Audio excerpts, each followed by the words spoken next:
ফিরলাম বিরতির পর। অবসর জীবনেও সাফল্য এলো চাষির জীবনে।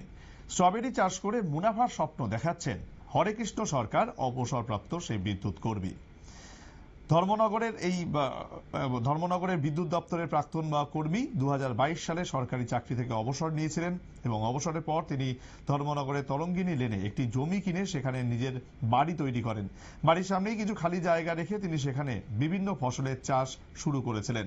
শখের বশে ফুল গাছ লাগানোর পাশাপাশি তিনি স্ট্রবেরি চাষেও মনোনিবেশ করেন। মাত্র 100টি গাছে স্ট্রবেরি চাষ শুরু করলেও এখন তিনি তা বাণিজ্যিকভাবে বাজারজাত করছেন। দেখতেই পাচ্ছেন সেই ছবি, একেবারে হাতে নিয়ে রয়েছেন স্ট্রবেরি, লাল টকটকে সেই কালারের স্ট্রবেরি, যা ইতিমধ্যেই বাজারে পাঠানো হবে বলে জানা গেছে।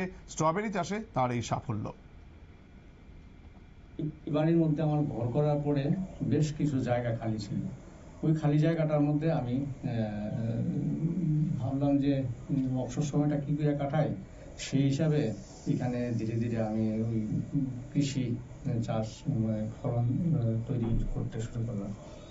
আর স্ট্রবেরিটা নিয়ে আমি আজকে 3-4 বছর যাবৎ করতেছি। তবে 4 বছরের মধ্যে প্রথম বছর ভালো ফলন পাইছি, দ্বিতীয় তৃতীয় বছরে এখানেই নিয়ে এসেছিলাম, চারাটা বাজাইতে পারিনি, মানে বীজটাও রাখতে পারিনি, সেই অনুযায়ী এর মধ্যে ফসল তৈরি করা সম্ভব হয়নি।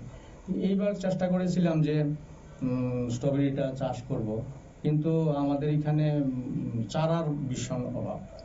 আমি উত্তরাখণ্ড থেকে চারা আনার চেষ্টা করেছি, বেঙ্গালুরু থেকে আনার চেষ্টা করেছি, তারা কম চারা দেয় না।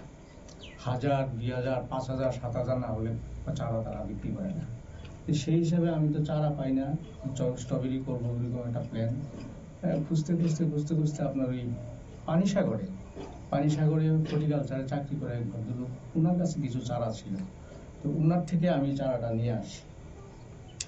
এনে আমি ওনার থেকে আমি 50টা চারা নিই, এনে আমি রোপণ করি যথারীতি। তার সারটার উপর সার, সামান্য কোকোপিট, সুপার ফসফেট, ওগুলি দিয়ে আমি চারাটা রোপণ করি। চারার গ্রোথ খুব সুন্দর হয়।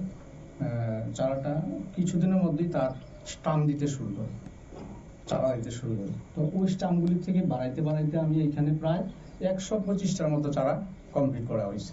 আমার এখানে 125টা চারা আছে বর্তমানে। এখন তো ফলন শুরু হয়ে গেছে। 50টা চারা থেকে আজকে 125টা গাছ হয়ে গেছে। এবং আপনাদের জানিয়ে রাখবো, ইতিমধ্যেই তিনি যা করেছেন তা কিন্তু একটা নজির। তিনি নিশ্চিতভাবে বেকার যুবক যুবতী বা যারা নতুন ভাবে কিছু করার ভাবনা করছেন তাদের কাছে তিনি একজন অনুপ্রেরণাই বটে। সময় একটা ছোট্ট বিরতির, সঙ্গে থাকুন।